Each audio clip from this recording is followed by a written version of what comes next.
नमस्कार, दिल्ली दर्पण टीवी देख रहे हैं आप। मैं हूं आपके साथ पुनीत गुप्ता और अब वक्त हो चला है दिल्ली एनसीआर की 10 बड़ी खबरों का। भारत में कोरोना वायरस के मामले तेजी से बढ़ रहे हैं और अब कुल केस की संख्या 2.76 लाख से अधिक हो गई है। पिछले 24 घंटे में देश में करीब 10,000 नए मामले सामने आए हैं। इस बीच अब देश में कोरोना वायरस के कुल 50 लाख से अधिक टेस्ट किए जा चुके हैं। ICMR के आंकड़े के अनुसार अब तक भारत में 50,61,332 टेस्ट हो चुके हैं। देश की राजधानी दिल्ली में कोरोना वायरस के मामले तेजी से बढ़ रहे हैं। पिछले 24 घंटे में राजधानी में कोरोना के कुल 1,366 नए मामले सामने आए हैं, जिसके बाद कुल केस का आंकड़ा 30,000 को पार कर चुका है। दिल्ली सरकार की ओर से बुधवार सुबह ये आंकड़े जारी किए गए। कोरोना वायरस के टेस्ट में नेगेटिव आने के बाद दिल्ली के मुख्यमंत्री अरविंद केजरीवाल ने बुधवार को मीडिया को संबोधित किया। अरविंद केजरीवाल ने कहा कि दिल्ली में कोरोना वायरस बहुत तेजी से फैलने वाला है।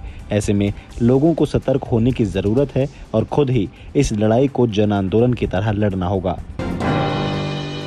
दिल्ली के सरकारी और प्राइवेट अस्पतालों में बाहरियों के इलाज पर बहस जारी है। दिल्ली सरकार के फैसले को उपराज्यपाल अनिल बैजल ने पलट दिया था। इस पर केजरीवाल सरकार पहले हमलावर थी, लेकिन अब खुद मुख्यमंत्री अरविंद केजरीवाल ने अपना रुख बदल दिया है। केजरीवाल ने कहा है कि LG साहब के फैसले को लागू किया जाएगा।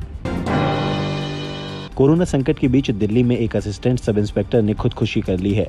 खुदकुशी की यह घटना दिल्ली के कृष्णनगर पुलिस स्टेशन में घटी। खुदकुशी करने वाले शख्स का नाम है हरेंद्र। वो असिस्टेंट सब इंस्पेक्टर थे और उनकी तैनाती कृष्णनगर पुलिस स्टेशन में थी। फिलहाल उनकी ड्यूटी PCR में लगी हुई थी। इस दौरान वो पुलिस स्टेशन गए और उन्होंने खुद को गोली मारकर खुदकुशी कर ली। नाथ फाउंडेशन की तरफ से दिल्ली पुलिस को 1200 फेस मास्क शील्ड दी गई हैं।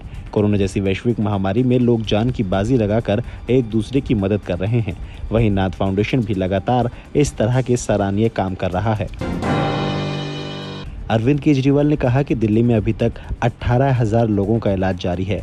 इसमें 15,000 लोग अपने घरों में हैं। CM ने कहा कि आने वाले समय में दिल्ली में कोरोना बहुत तेजी से फैलने वाला है। 15 जून को 44,000 केस हो जाएंगे। मुख्यमंत्री ने यह भी कहा कि 31 जुलाई तक हमें 80,000 बेडों की जरूरत पड़ सकती है। दिल्ली में सबसे बड़ी चिंता है कोरोना स्पेशल बेड और वेंटिलेटर की, क्योंकि जैसे जैसे मामले बढ़ रहे हैं वैसे ही इनकी संख्या कम होती जा रही है।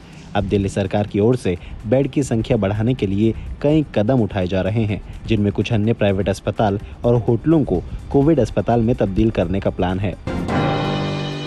जहां एक तरफ दिल्ली में कोरोना संक्रमण के मामले बढ़ते जा रहे हैं, तो वहीं दूसरी तरफ दिल्ली में भारतीय जनता पार्टी मोदी सरकार के 1 साल की उपलब्धियों को लेकर जनसंपर्क अभियान चलाएगी। बीजेपी ने दिल्ली में 15 लाख घरों तक पहुंचने का लक्ष्य रखा है।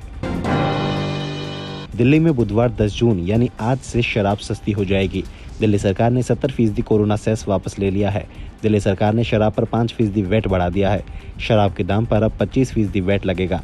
अब तक 20% वैट शराब पर लागू होता था। सरकार ने इससे संबंधित आदेश जारी कर दिया है। दिल्ली एनसीआर की बाकी तमाम खबरों के लिए आप देखते रहिए दिल्ली दर्पण टीवी।